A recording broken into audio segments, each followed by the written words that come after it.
Hey guys, welcome to my channel. So last week galing lang kami ng Fresno, California, no? And yung last day namin, naglakad-lakad lang kami dun sa Old Town Clovis. Wala sa plano namin yon, no? Sabi na, pagod na ako eh. Kaya ano lang, relax day na dapat yung last day. Naglakad kami and we found out na yung lugar na yon eh maraming mga antique shops.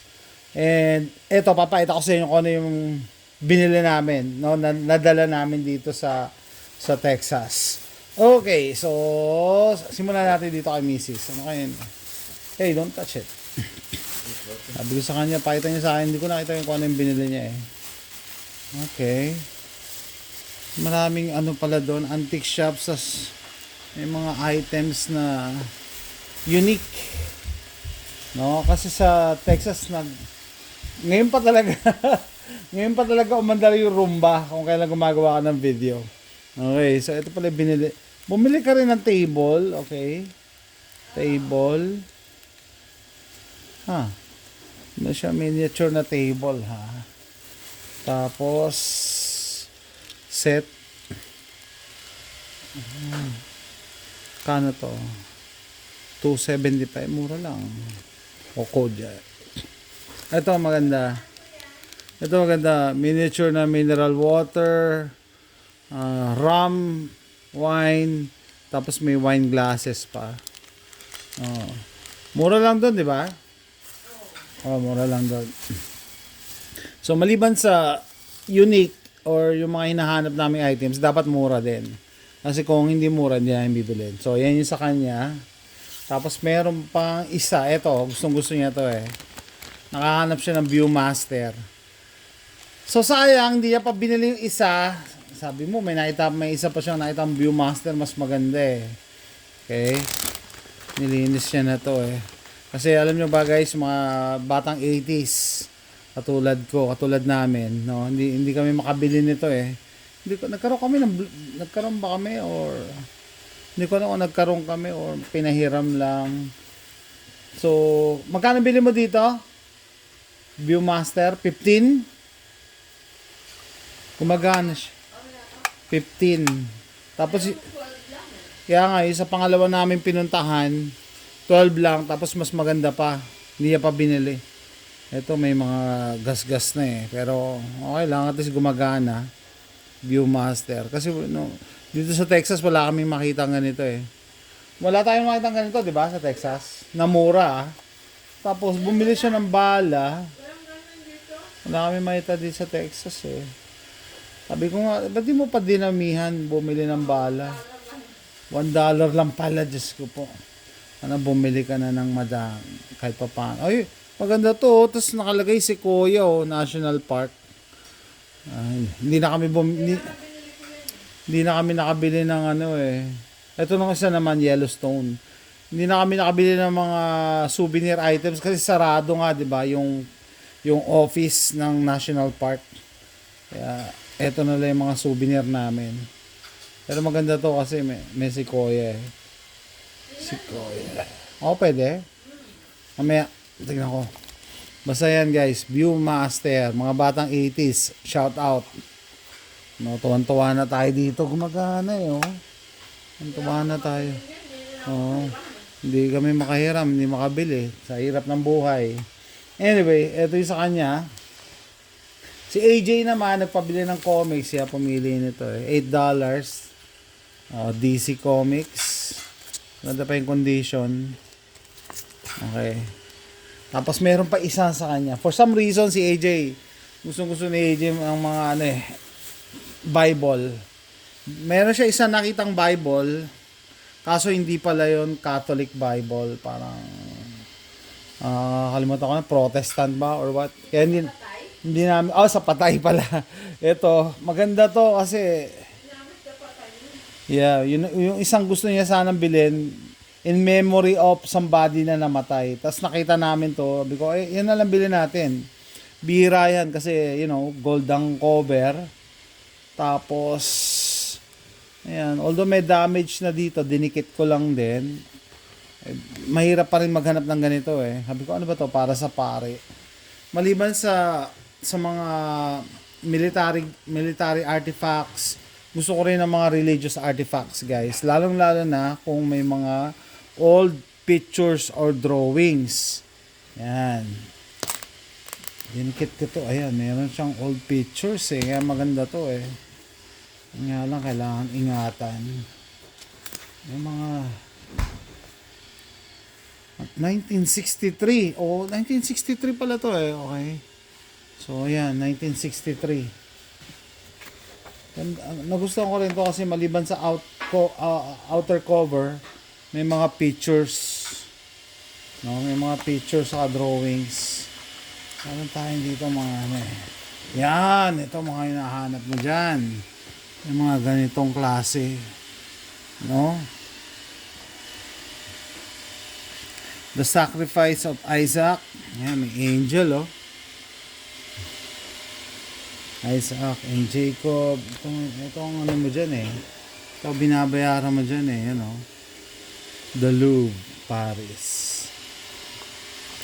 Ito, Moses breaking the tables of the law.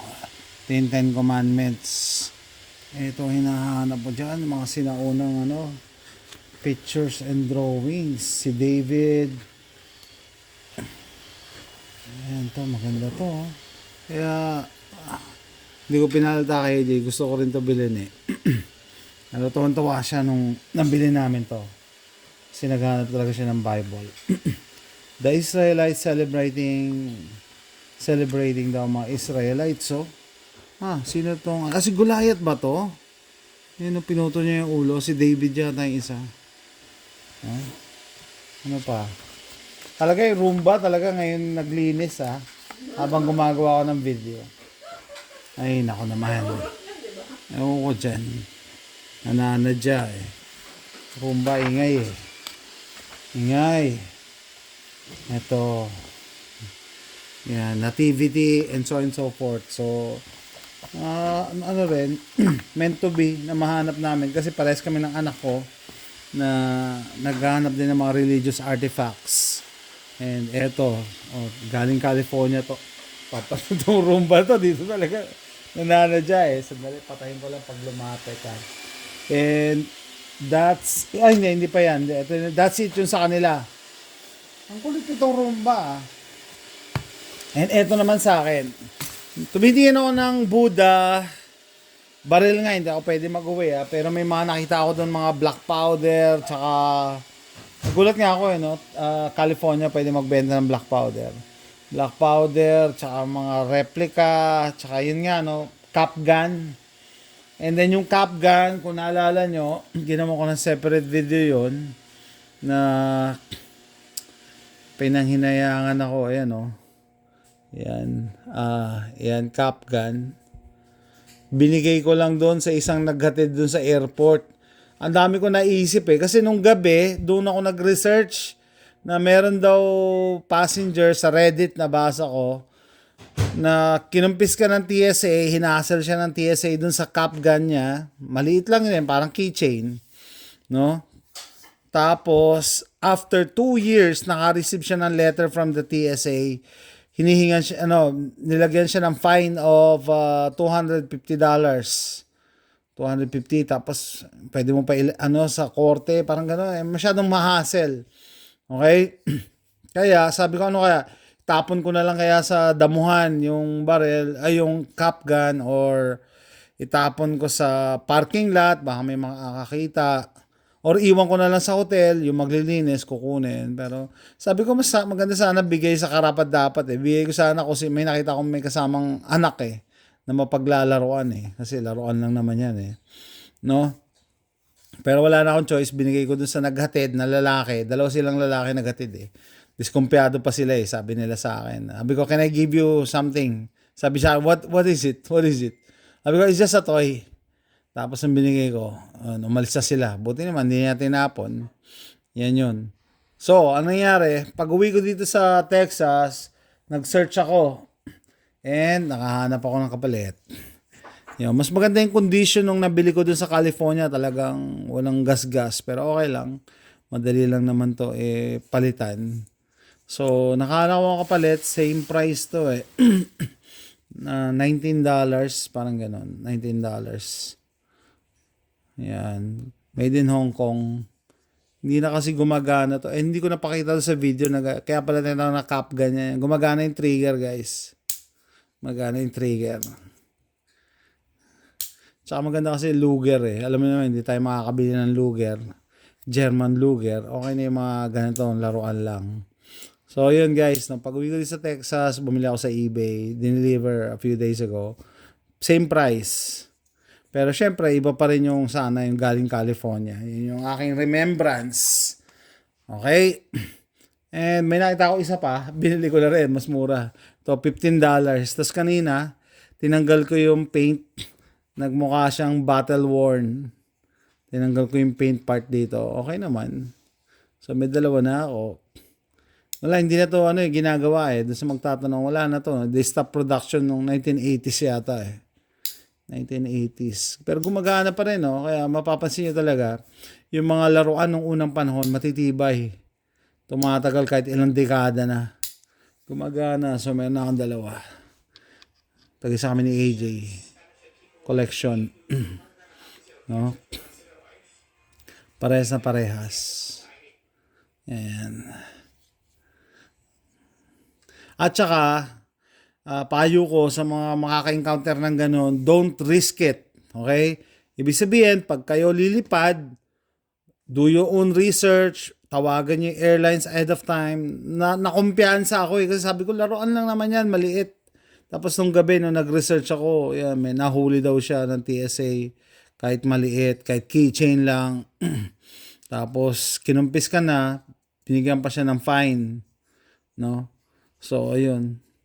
Do your own research. Huwag kayong manghinayang. No? Kung kailangan itapon nyo. Kaysa maabala kayo. Kasi nabasa ko doon sa Reddit review na pwede kang i-hassle nila. Pwede hindi ka makasakay. Pag hindi ka nakasakay, delayed ka. Mas malaking problema sa rebooking ng flight mo. Okay? And malala, baka makulong ka or depende naman, extreme na siguro yun. No?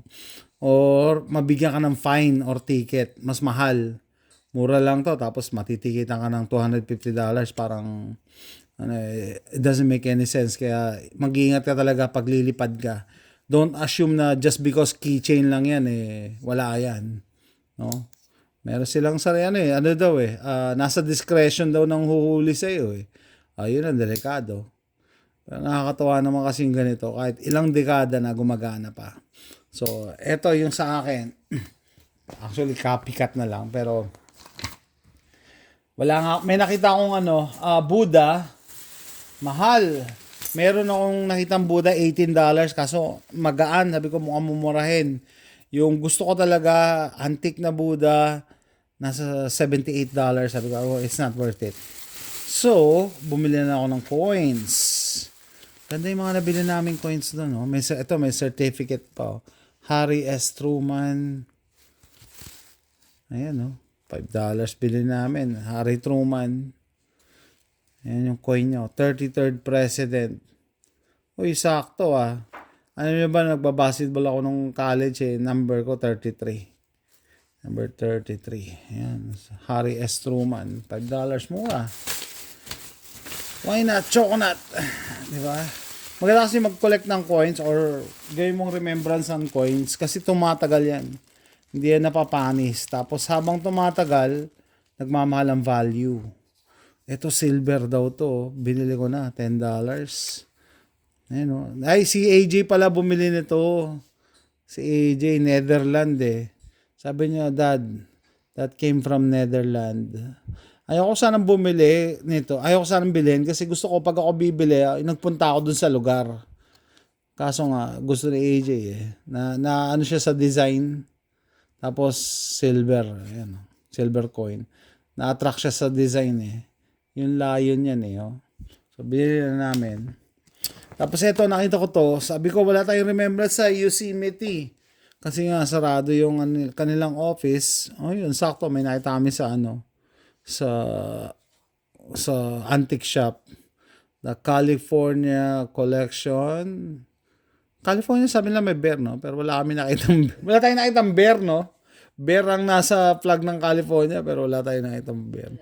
Deer lang. Ayan, Yosemite. Falls pala yan. Tapos coins. Okay, ito tayo sa coins. Nahiya pa ako eh. Ito. Gusto ko to. Gusto ko to. Laki. No? Mura lang to eh. $1 coin. Magkano ba ako? $1. $5 sa tabil ko dito. Yan, no? In God we trust, liberty. 1974. 1974 ako pinanganak. Oo nga, sakto. Sakto sa'yo to. Tinanong ako ng babae kung may hinahanap daw akong year. Sabi ko, hindi, gusto ko lang yung magandang condition. Kaya, eto, binigay niya sa akin. So, chance lang talaga. Binigay niya yan. Ito binigay niya. Kasi maganda yung condition eh. Tapos ito namang isa, walang specific date, pero $1 coin din, 1776 to 1976. Yun pala yung ano nito. Kasi nga condition lang. Tapos meron ako dito. Ito. Ito rin. Bumili ako ng Indian head. Ito yung tinatawag na Indian head, no? Na 5 cents. Buffalo yung sa likod. Okay, Indian head. Bumili ako ng 4. Sabi ko sa kanya, wala ding year na hinahanap basta maganda. Kasi yung iba, nakita ko sa mga gun groups, nilalagay itong Indian head na to sa grip ng revolver nila. No? Pag meron silang wood na revolver grip, lalagyan nila ng coin na Indian head. So, ayan. Yan lang pala nabili kong coin. Sayang. May nakita pa akong mga iba kaso parang, alam niyo yun, pagka nakita ko kasi, alam ko pagka bibiling ko, iba kahit gaano kaganda, hindi ako na-attract eh. Kaya hindi ko na kinuha. So, ayan guys. Ito nakakatawa to. Mura lang kasi yung bili namin sa $1. Tapos California pa namin nakuha. Kaya talagang may remembrance. Tapos, yan, may mga tag pa. So, ayan guys. Ito ang aming antiquing haul. Nagano kami dun sa Old Town Clovis. Yan. Ito, wala ka rin mabibili nito eh. Maganda rin yung Bible eh. Kasi wala kang mabibili nitong Bible na ganito eh. Kasi nga luma na. 1960s pa. No? Tapos maganda yung mga illustrations saka pictures. Tatago namin to. Poprotektahan yan. So, ayan guys, no?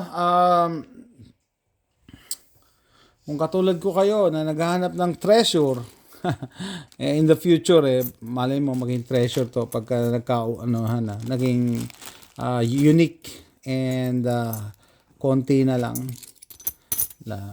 No? So, ayan guys. Hopefully, nag-enjoy kayo. Ito, in the future, mawawala na to, no? Kasi plastic eh. Sino sa inyo dyan may Viewmaster or yung naka-encounter ng Viewmaster? Mga batang 80s, batang 90s. Yan. And misis ko ngayon nahihilig sa miniature. That's it guys. Thanks for watching. Bye!